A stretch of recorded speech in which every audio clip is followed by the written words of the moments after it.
गुरवे गौरचंद्राय राधिकाय यैस्तदालये कृष्णाय कृष्णभक्ताय तद्भक्ताय नमो नमः।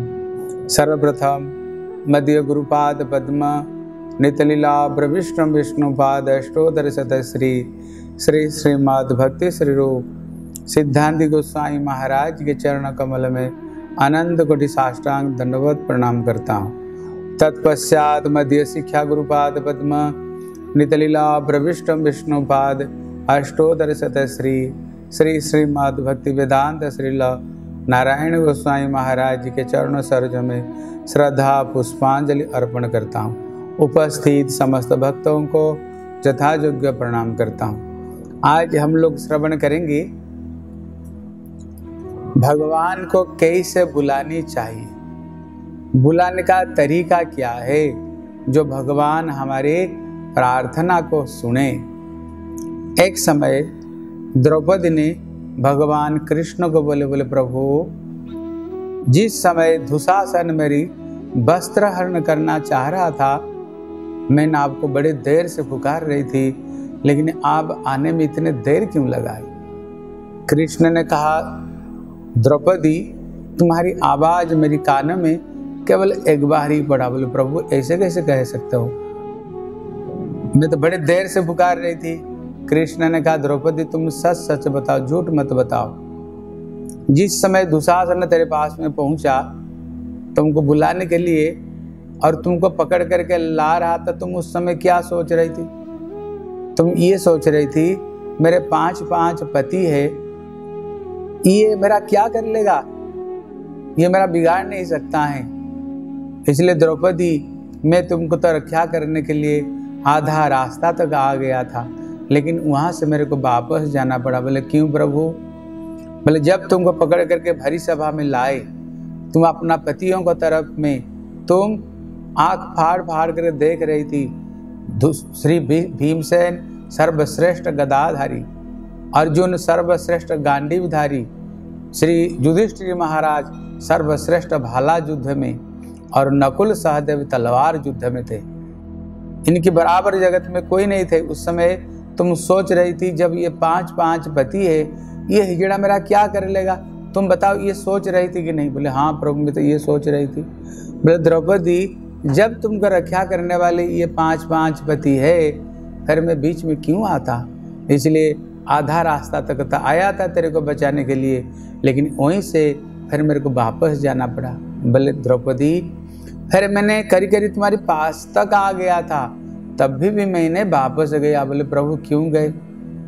बोले जब 5 पांडव तुमको जुआ में हार गए थे, सबके सब सर लटका करके नीचे देख रहे थे।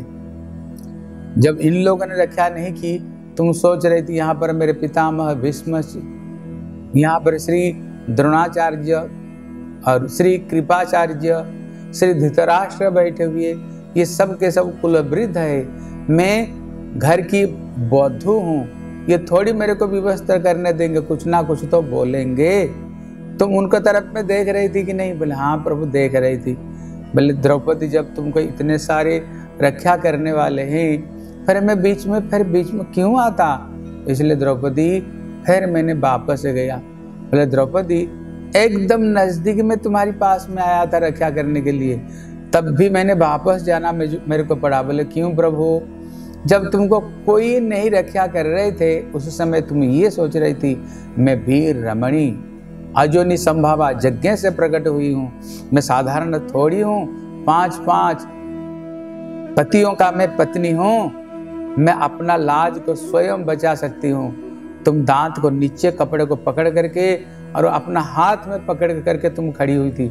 हाँ मेरे को इधर बुला रही थी, हे प्रभु मेरे को रक्षा करो।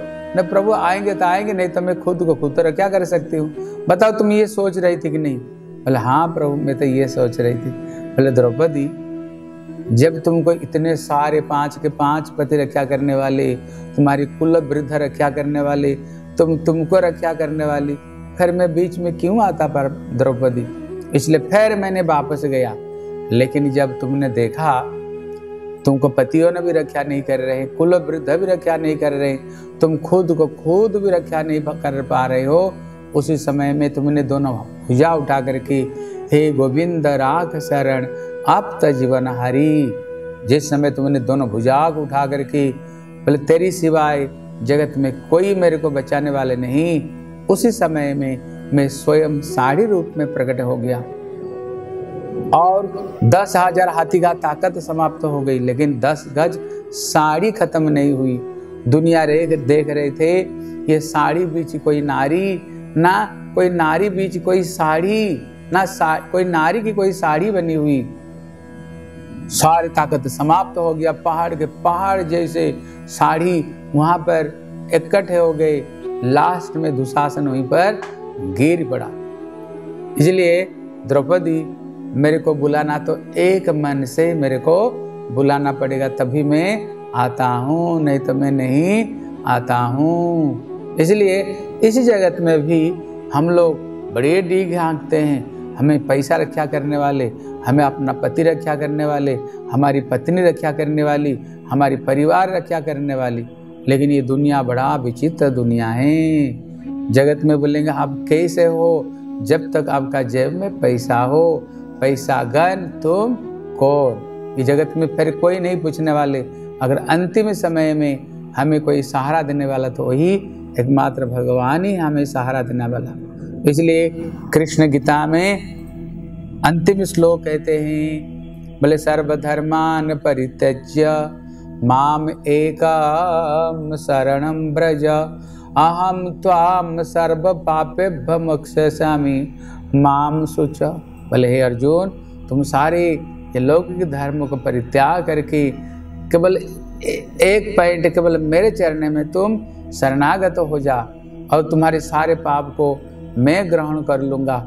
इसलिए माँ सोचो कोई तुम चिंता मत करो।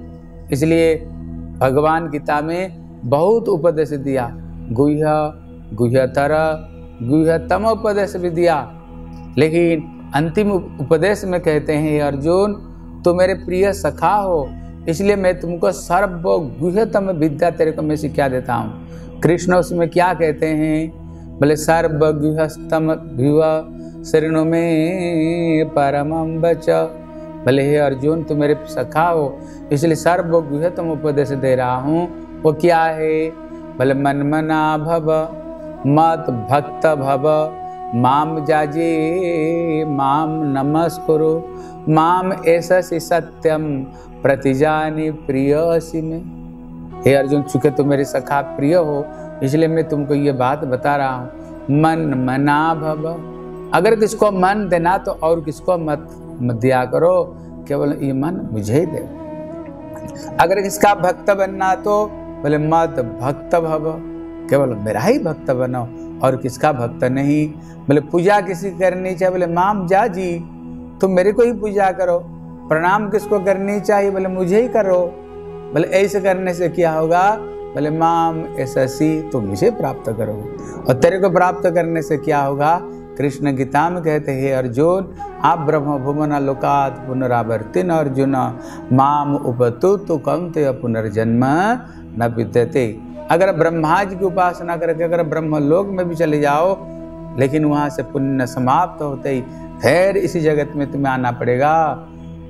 लेकिन जो केवल मुझे उपासना करते हैं जत गत्वा न निवर्तन्ते तत् धाम परम मम, जिस धाम को जाने पर कभी दोबारा इस जगत में उनका आना नहीं पड़ता है, वो मेरे परम धाम हैं। इसलिए भगवान कृष्ण को एक मन से उनको उपासना करनी चाहिए।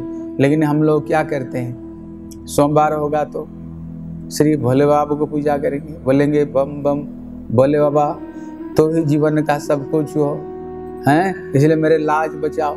लेकिन जब मंगलवार होगा हम शंकर जी की तरफ में झांक करके देखेंगे नहीं, सीधा हनुमान जी को पास में जाएंगे। जो बात हम शंकर जी को बोल रहे थे वही बात श्री हनुमान जी को बोलेंगे, हे हनुमान जी आप भी हमारे लाज बचाओ, आप भी सब कुछ हो। शंकर जी सोचते हैं ये तो कल मेरे को यही बात बता रहा था, आज तो ये मेरे तरफ में एक बार झांक करके देखा भी नहीं। वो सीधा हनुमान जी को पास में गया और मेरे को जो बोल रहा था वही बोल रहे हैं, तो मेरे को धोखे देने वाले आदमी। फिर जब बुधवार होगा फिर हनुमान जी को पास में नहीं, सीधा गणेश जी को पास में जाएंगे। हे सूढ़ वाले बाबा, आप ही हमारे लाज बचाओ, आप ही हमारे जीवन का सर्वस्व है। फिर हनुमान क्या सोचते हैं, तो बड़ा धोखेबाजी आदमी, कल तो मेरे को यही बता रहा था, आज तो मेरे तरफ में देखा भी नहीं।